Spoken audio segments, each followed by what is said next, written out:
hermanos, hermanas, crocodilos, como dijo el Pastor Sam para comenzar nuestro culto. Gracias, muchas gracias por su paciencia con mi español, que es muy limitado. Un día voy a poder hablar como hermano Ken, pero debemos progresar progresivamente poco a poco, ¿no? La artista Jane Elizabeth, no es española, creó la sorprendente imagen que tiene ante vosotros a partir de botones de colores. Imagen naturalmente a la derecha. No es idéntica a la muchacha con turbante de Jan Vermeer, 1775, pero tiene un parecido asombroso y está hecha de un material bastante improbable. Supongo que podría tachar algo así de muy kitsch, cursilada. Sí, es exacto. sí. Un poco ridículo. Uno nunca se atrevería a colgarlo en el salón de casa. Creo. Yo quiero el auténtico Vermeer. ¿Vosotros también? Pero mientras esperamos el regreso de Jesucristo del cielo, el Padre se ha complacido en hacer algo aún más inesperado con la gente corriente, los botones desechados del mundo como nosotros, convirtiéndolos en obras muestras de su gracia para su propia gloria. Amén. Se llama la Iglesia, un grupo de personas reunidas de todas las naciones que son el cuerpo de Cristo, los santos, es decir, consagrados, y hermanos en la fe. La gente habla de la Iglesia de muchas maneras. Escucho un poco tu manera de hablar de la Iglesia. Por ejemplo, ¿no? Clara, la gente es pecadora, pero la Iglesia se ocupa de todos esos problemas por nosotros. Entonces, es la Iglesia esencialmente una institución que dispensa la gracia a través de los sacramentos.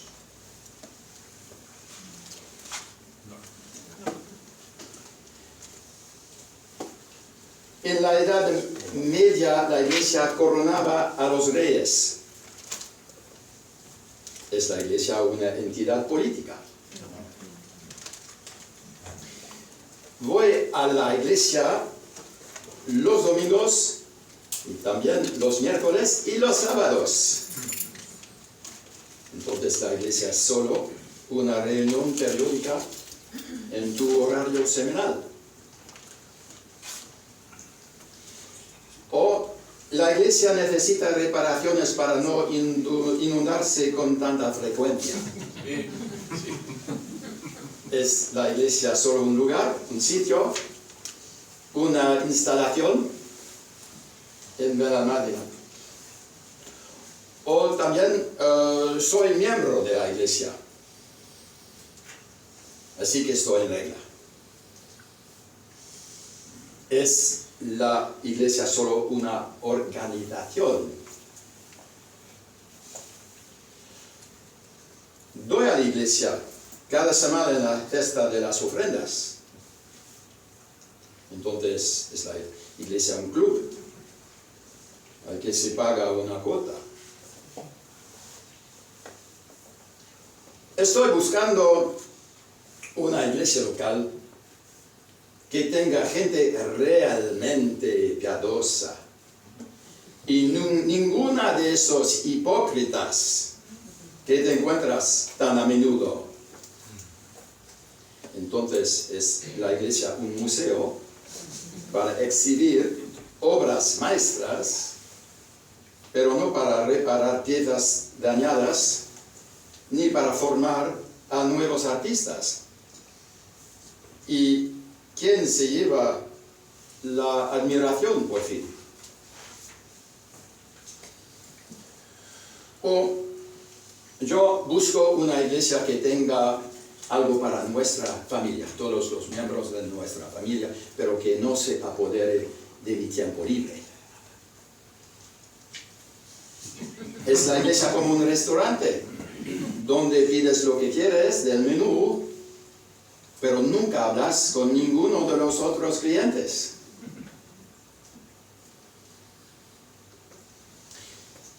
No se puede negar. Cómo hablamos de la iglesia revela cómo pensamos sobre ella. Y me gustaría que esta tarde reflexionáramos profundamente sobre nuestras suposiciones, sobre las suposiciones acerca de la iglesia local. Y viéramos cómo coinciden con la norma de la Escritura. Si consultamos una concordancia bíblica, un resumen de todas las palabras de la Biblia, encontraremos que el término iglesia, eclesia en griego, se utiliza con mayor frecuencia en los libros de Primera de los Corintios y Efesios, dos epístolas del Nuevo Testamento. E iremos a la parte más breve de estas cartas para buscar cómo el apóstol Pablo hablaba de la iglesia y sacar algunas conclusiones sobre cómo debemos actuar en la vida eclesial. Y como acabo de indicar, podríamos caer en la tentación de comparar la iglesia con cualquier número de cosas que conocemos bien. Una institución, una entidad política, una reunión regular en la semana, un lugar de encuentro, una organización, un club, un museo, un restaurante, o quizá un hospital, o un taller de reparación de coches. Pero de hecho, Dios mismo ha escogido algunas metáforas distintas para la iglesia que se ajustan mejor a su verdadera esencia. Son las figuras bíblicas que mejor se ajustan a lo que somos realmente. Por supuesto, hay muchas metáforas en el Nuevo Testamento para la iglesia. Es un rebaño de ovejas bajo un pastor. Es una familia con un padre. Es un edificio con un arquitecto. Es un sacerdocio con un sumo sacerdote. Es una novia imperfecta casada con una esposa perfecta. Un esposo perfecto. Es un grupo de discípulos o aprendices con maestros. Es un equipo de agricultores que esparcen semillas por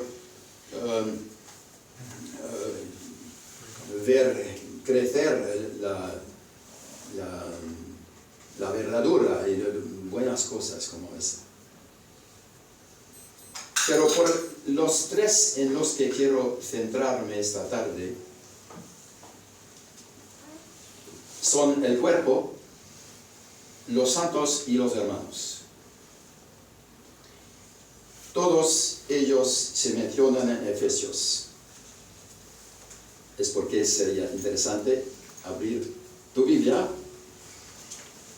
a la epístola a los Efesios, y si pensamos en la iglesia en estos términos, somos un cuerpo, somos santos, somos los hermanos, cambiarán nuestras prioridades, porque nuestra manera de pensar a la iglesia va a ser seguro a influenciar nuestras prioridades.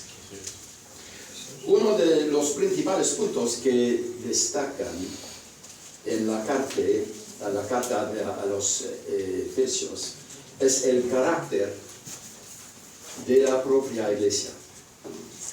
Es la nueva sociedad de Dios. Y Pablo menciona el término iglesia 9 veces en su carta a los Efesios. Veamos lo que dice para describir esta cosa nueva que comenzó el día de Pentecostés. Primera, la iglesia es un cuerpo unido, aunque variado, y vivo.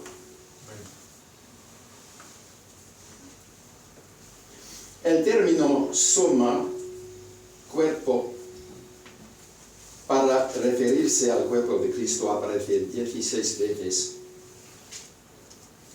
todas ellas en Romanos, primera a los Corintios, Efesios y Colosenses. En Efesios se utiliza 9 veces. Es fácil entender esta figura retórica. El cuerpo humano tiene tanto diversidad, las distintas células y órganos, y también unidad. Todo funciona junto en armonía, si todo va bien.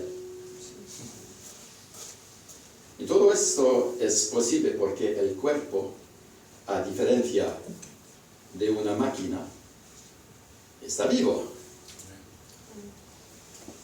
Del mismo modo, la iglesia es un organismo vivo. Entramos en este organismo cuando recibimos la vida de Dios al creer en el Evangelio y confiar en Jesucristo. Y una vez que entramos en el organismo que es la iglesia de Jesucristo, estamos allí para quedarnos. Y eso es bueno, así.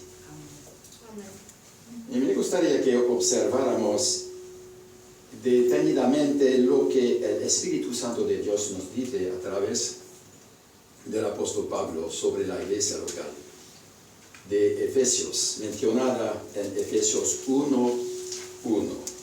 Efesios 1:1. Pablo, apóstol de Jesucristo, por la voluntad de Dios, a los santos y fieles en Cristo Jesús que están en Éfeso. Lo que era cierto de ella como iglesia reunida en la ciudad de Éfeso, también es cierto de cada asamblea de personas nacidas de nuevo en todo el mundo, también hoy, 2000 años después. Dedicaremos un momento a leer algunos de los pasajes de Efesios en los que el Espíritu Santo nos habla de la iglesia como un cuerpo a través del apóstol Pablo. Primero, Efesios capítulo 1, versículos 20 a 23.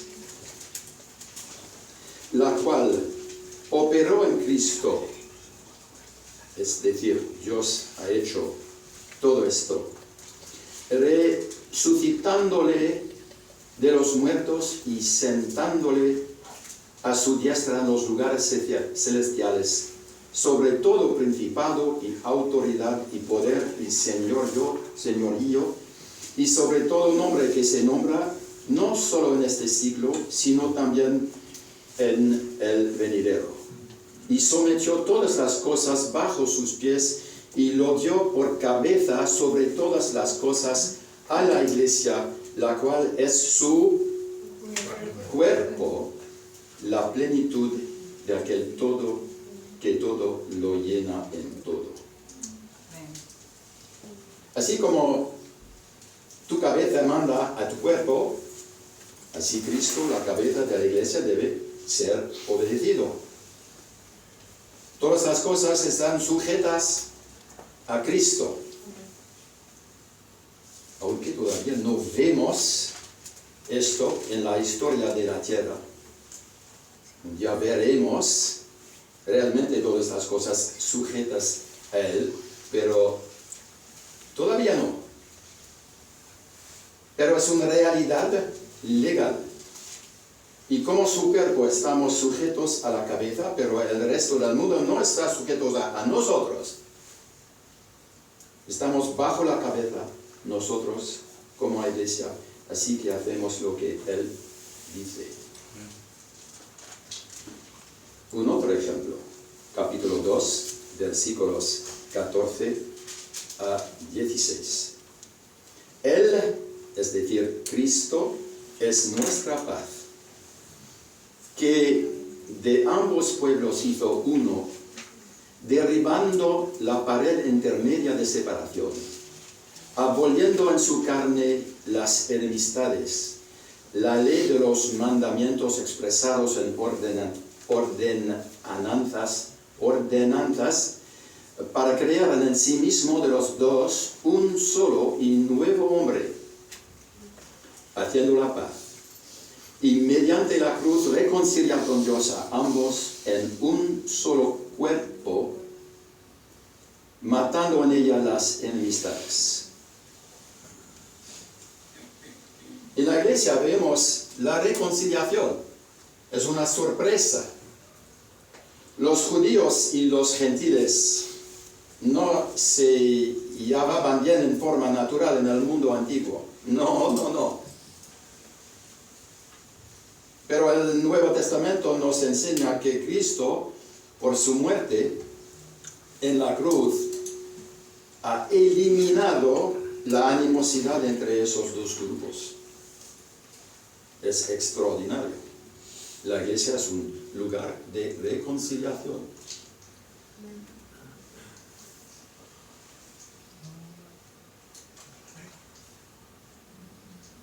Hay otras cosas también. No sabemos por qué. Necesitamos reconciliación. No. Ok. Número 3. La iglesia hay impacto cosmológico. Es extraordinario. Capítulo 3, versículos 4 a 10. Leyendo lo cual podéis entender cuál sea mi conocimiento y el ministerio de Cristo, misterio que en otras generaciones no se dio a conocer a los hijos de los hombres, como ahora es revelado a sus santos apóstoles y profetas por el Espíritu. Que los gentiles son coherederos,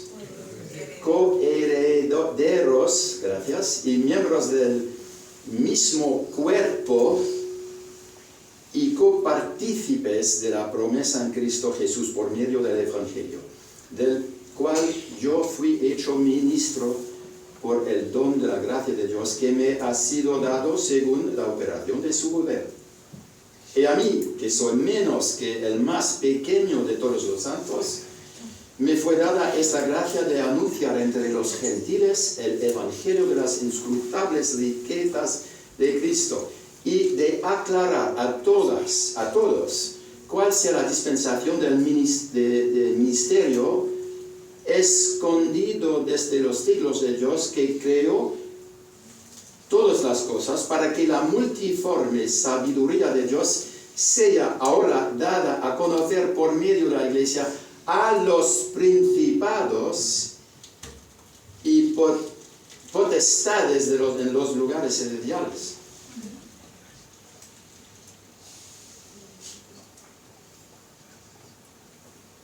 Son copartícipes de la promesa de Cristo.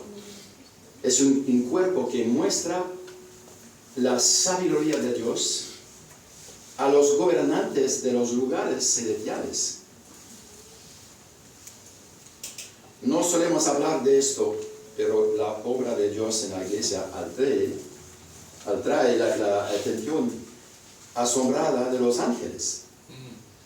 Los ángeles no caídos y la hostilidad de los ángeles caídos.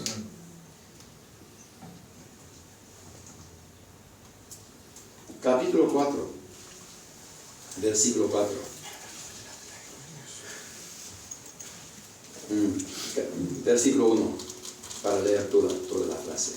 Yo pues preso en el Señor os ruego que andéis como es digno de la vocación con que fuisteis llamados, con toda humildad y mansedumbre, soportándoos como paciencia los unos a los otros en amor, solícitos en guardar la unidad del Espíritu en el vínculo de la paz. Un cuerpo y un espíritu, como fuisteis también llamados a una misma esperanza de vuestra vocación. Hay un cuerpo. Es en la iglesia que encontramos la verdadera unidad. En el nivel más fundamental, la iglesia es una. Y no solo muchas. Hay muchas iglesias locales, naturalmente. Pero el nivel más fundamental es una unidad excepcional. En el Nuevo Testamento existe la noción de una iglesia universal, la iglesia católica verdadera, no la iglesia católica romana, es otra cosa, pero la iglesia universal, la iglesia católica, existe en el Nuevo Testamento. La iglesia es una ya, existe una iglesia, así como de una iglesia local, la iglesia de Cristo en Éfeso, en Benalmádena, Arroyo de la Miel, etc. Ninguna otra institución humana puede lograr lo que Dios ha hecho a través de Jesucristo al crear la iglesia. Para nosotros, imposible. Sí. Y también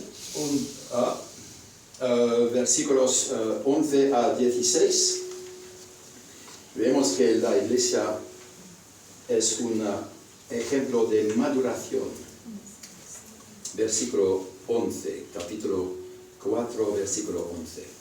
Él mismo constituyó a unos apóstoles, a otros profetas, a otros evangelistas, a otros pastores y maestros, a fin de perfeccionar a los santos para la obra del ministerio, para la edificación del cuerpo de Cristo,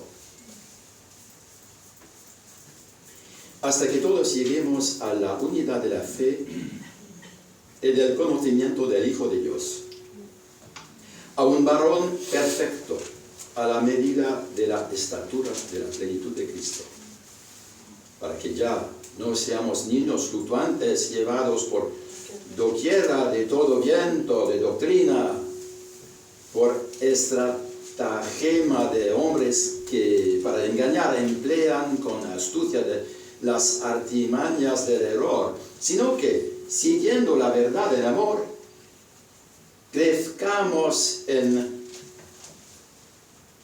todo en aquel que es la cabeza, esto es Cristo, de quien todo el cuerpo, bien concertado y unido entre sí por todas las coyunturas que se ayudan mutuamente según la actividad propia de cada miembro, recibe su crecimiento para ir edificándose en amor.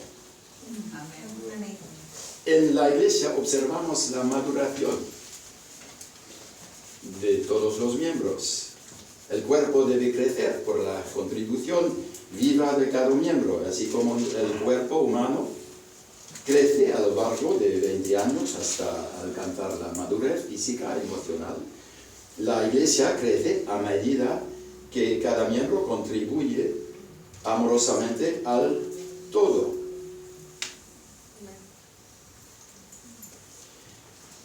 También en la iglesia hablamos la verdad. Capítulo 4, versículo 25. Por lo cual, desechando la mentira, hablad verdad cada uno con su prójimo, porque somos miembros los unos de los otros, un cuerpo con varios miembros.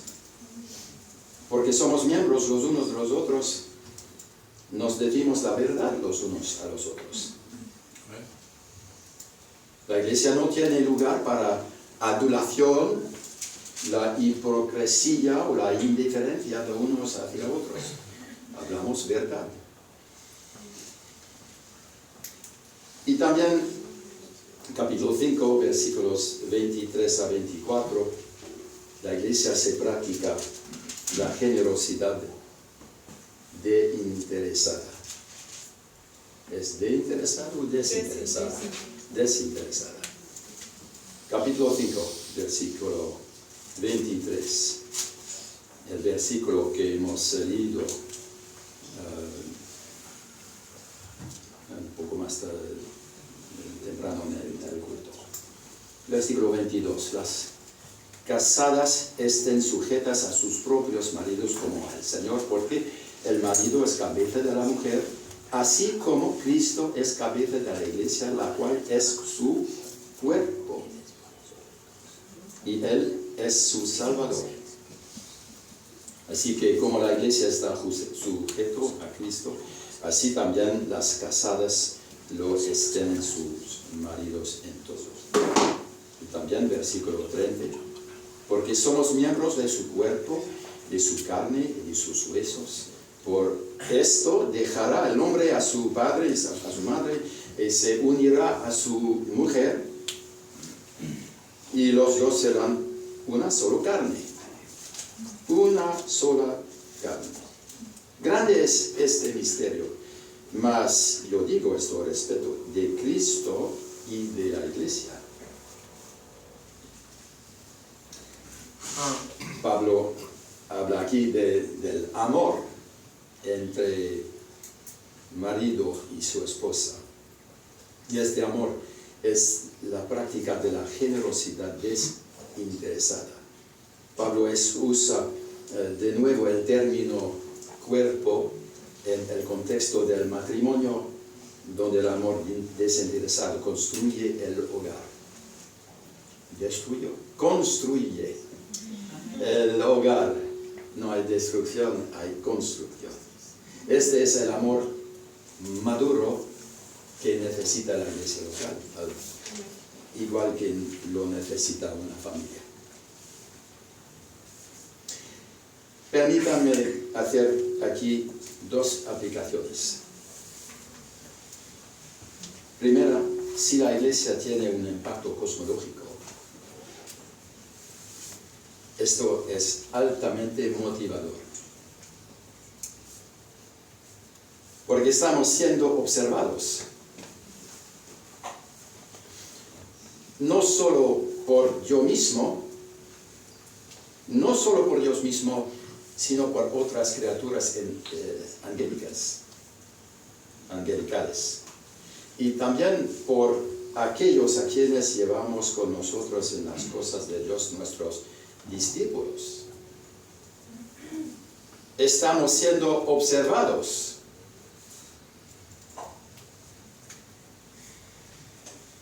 Vivimos en una cultura que dice: vive para tú mismo. Haz lo que quieras. Ponte en contacto con tus emociones. Pero Dios no nos ha creado para eso. Nos ha reunido en la iglesia para que le repliquemos. Estamos llamados a vivir como un libro abierto ante Él, ante los espíritus angélicos y ante nuestros discípulos, porque esa es la forma en que crecen hasta la madurez. Y también, en resumen, se nos dice que vivamos para Dios y para los demás en el cuerpo, no para nosotros mismos.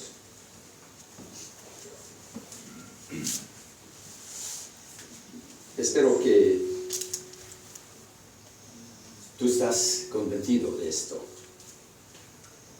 Irónicamente es cuando nos centramos hacia arriba y hacia afuera, no hacia adentro, cuando encontramos nuestra mayor satisfacción y alegría en la vida. Es verdad, pero es contracultural. La alegría consiste en encontrar nuestro lugar en algo mucho más grande que nosotros. Y solo Jesús podía crear esto. Y por eso vale la pena poner todas tus energías en promover, excusa, la lengua francesa viene automáticamente para mí, promover el cuerpo como reflejo de sus perfecciones. Pero, ¿sabes? Hay también otras cosas. La iglesia es un grupo de santos. En muchas iglesias de Europa se representa a los santos como ejemplos de piedad excepcional en un pasado lejano o reciente. Hace unos días al orín de la torre era el día de San Sebastián. También aquí en Arroyo de la Miel, no, al orín de la torre es excepcional. Entonces los lugares en España tienen naturalmente sus santos. Al orín de la torre fue hace 2 semanas, creo. San Sebastián, hubo una misa especial para contar su historia y presentarlo como ejemplo de especial santidad frente a la persecución. Y como resultado se nos dice que podemos ahorrarles a los santos para tener un canal más directo con Jesús. De hecho, en la Biblia, los santos son las personas simplemente consagradas. Dios los ha llamado a sí mismo y le pertenecen. Si te preguntas qué significa ser consagrado, solo mira cómo el Antiguo Testamento usa el término. En el servicio del templo, por ejemplo, del tabernáculo,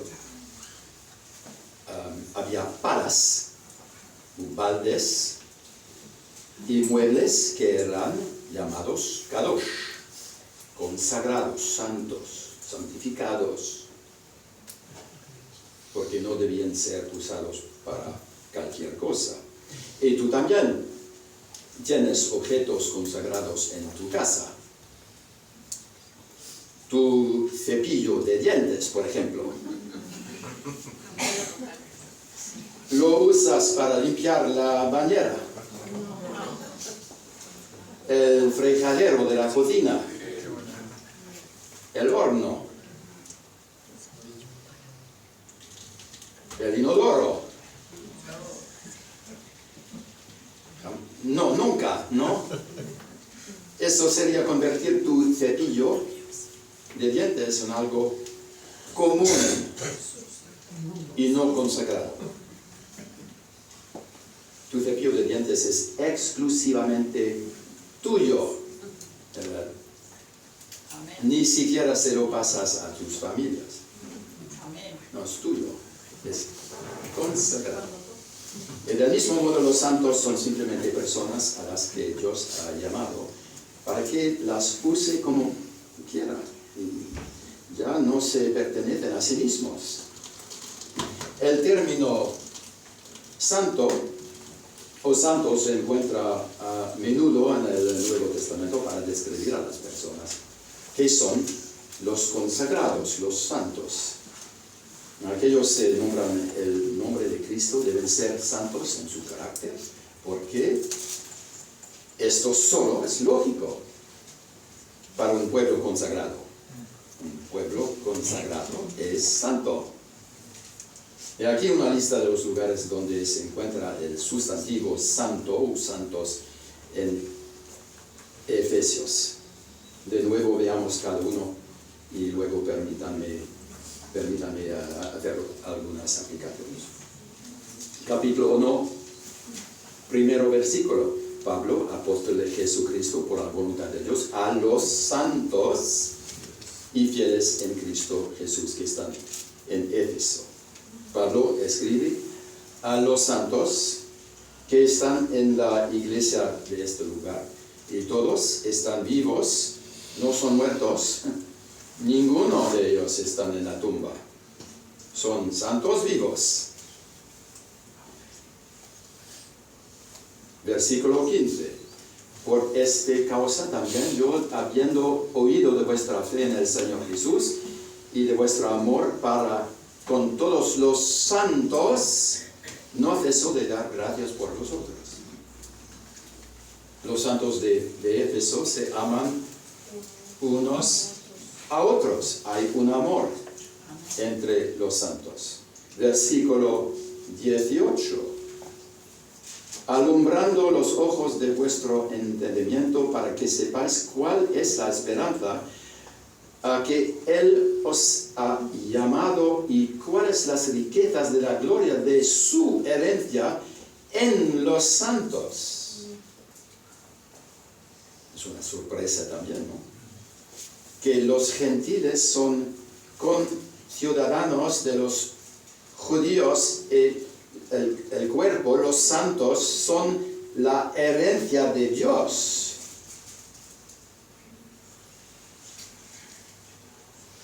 Vamos a subrayar esto en un momento. Capítulo 2, versículo 10 y 9. Así que ya no sois extranjeros ni adveneditos, sino ciudadanos de los santos y miembros de la familia de Dios. Los gentiles son conciudadanos de los judíos y son de la casa de Dios, de su familia.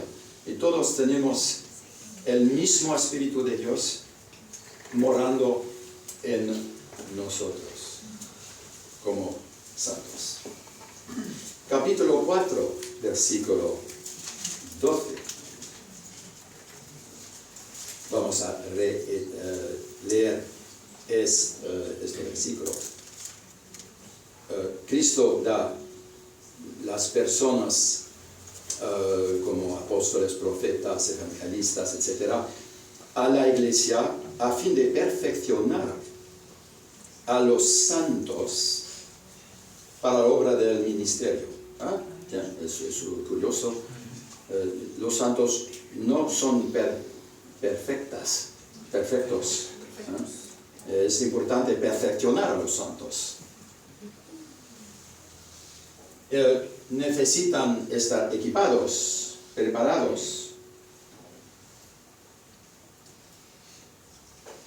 Capítulo 5, versículo 3. Fornicación y toda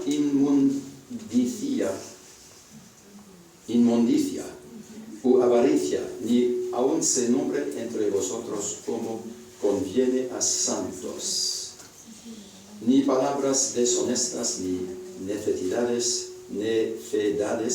ni frianerías, complicado para mí hoy, que no convienen, sino antes bien acciones de gracias. No debe haber impureza entre los creyentes, como corresponde a los santos. Los santos deben estar santos. Y también capítulo 6, versículo 18. Orando en todo tiempo con toda oración y súplica en el Espíritu y velando en ello con toda perseverancia y súplica por todos los santos. Hacer petición por todos los santos. Necesitan que se ore por ellos y no se ore a ellos. Hay una la diferencia.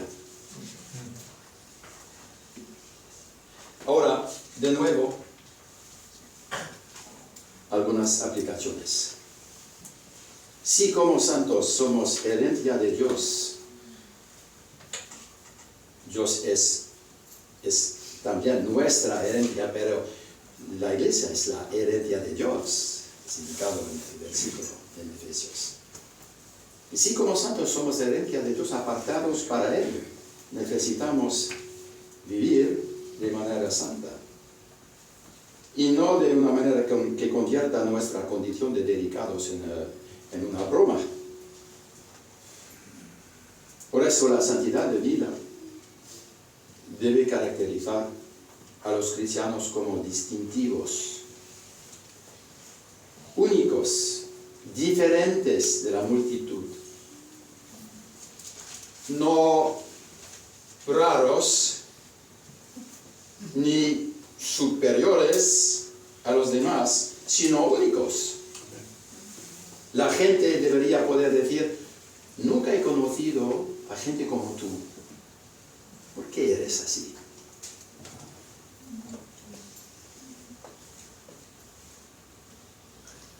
Si vivimos así, entonces podremos orar por todos los santos y saber que somos escuchados en el tercer cielo por nuestro Padre.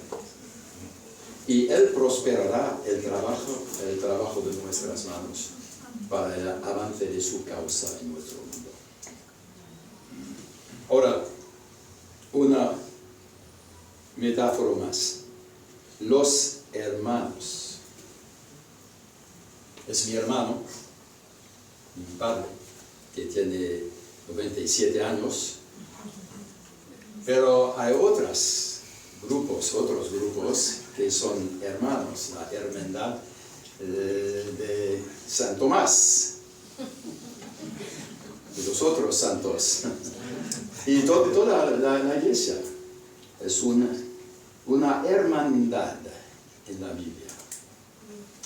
Los términos hermano y hogar, por ejemplo, se utilizan 4 veces en la carta del apóstol Pablo a los Efesios, pero naturalmente mucho más a menudo en todo el Nuevo Testamento.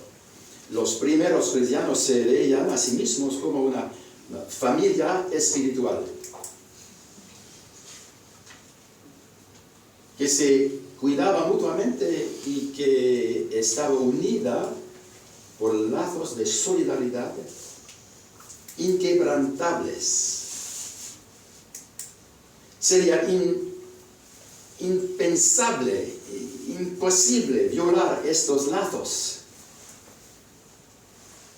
Y para concluir, leamos algunos de estos pasajes relevantes y veamos cómo, de 2 maneras, Pablo identificó a la gente de la iglesia local, a Éfeso, como su familia espiritual. Primero habla de una familia y luego usa el término hermanos. Capítulo 2, versículo 19.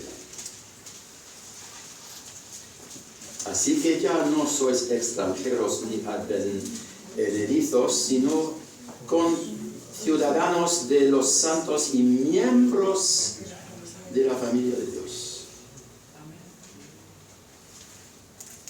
Somos literalmente de la casa de Dios. Oikeo tu Theu.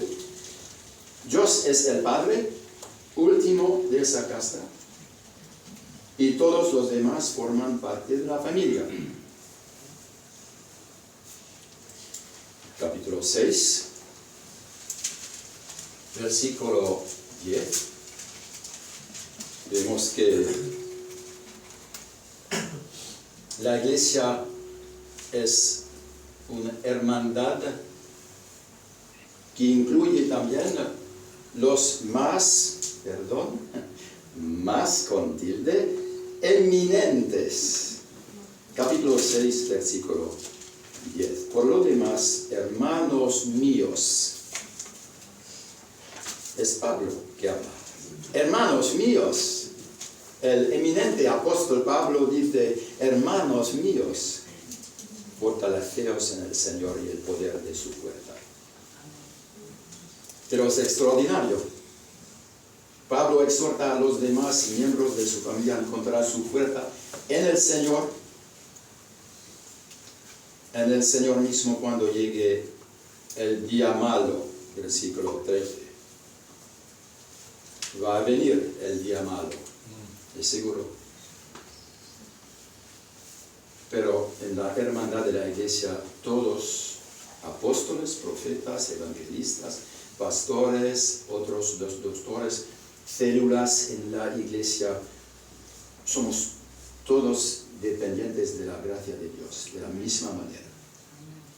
Dos otros ejemplos, capítulo 6, versículo 21.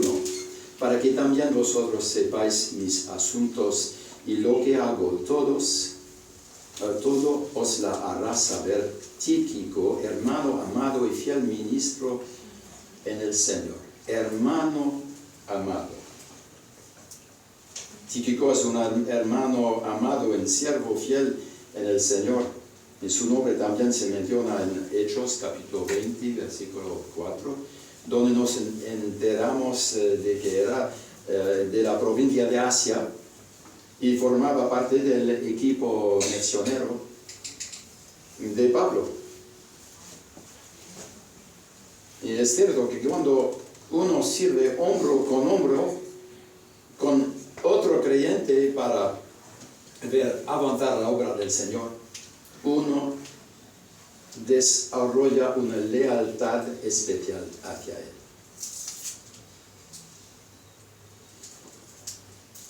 Por fin, versículo 23.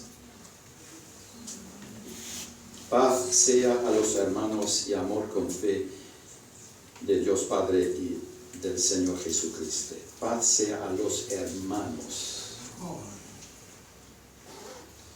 Pablo ora para que todos los hermanos de Éfeso disfruten de la paz de Dios en medio de sus problemas.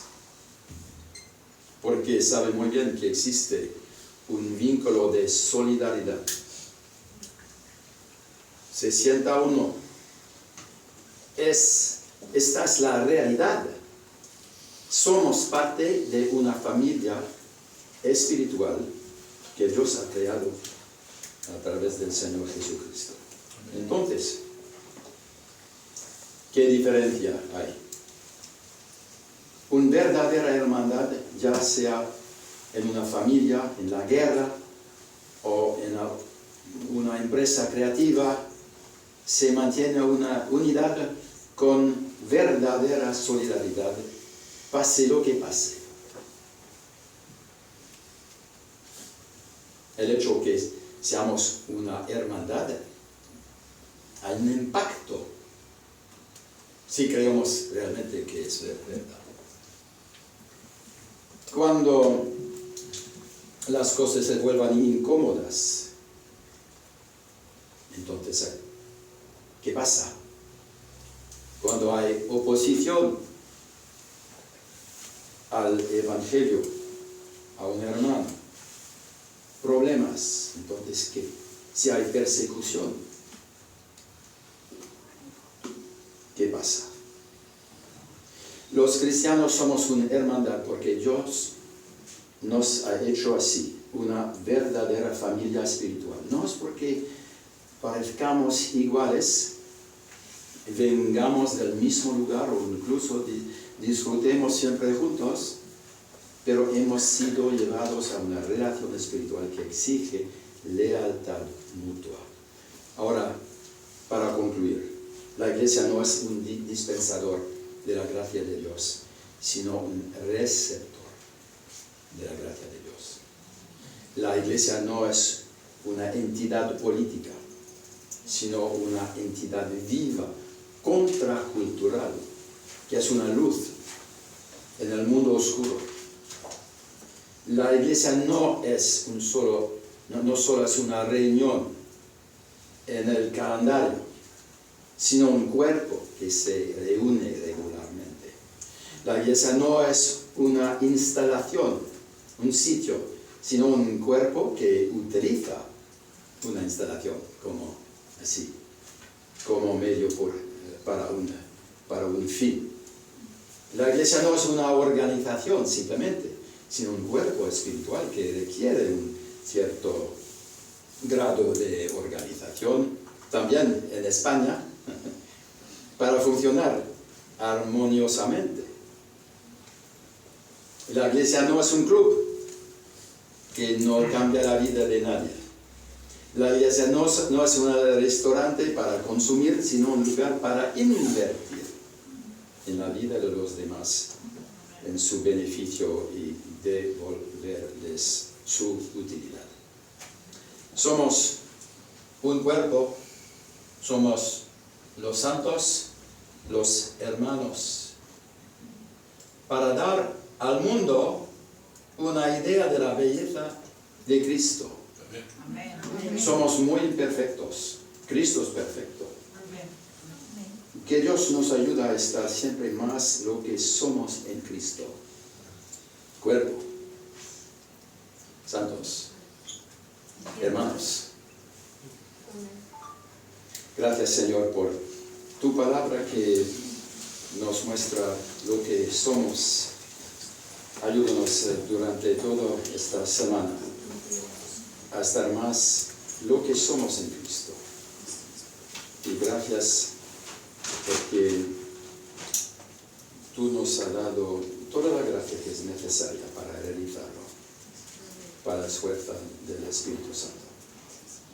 Hacemos todo esto en el nombre de Jesucristo, nuestro Señor. Amén. Amén.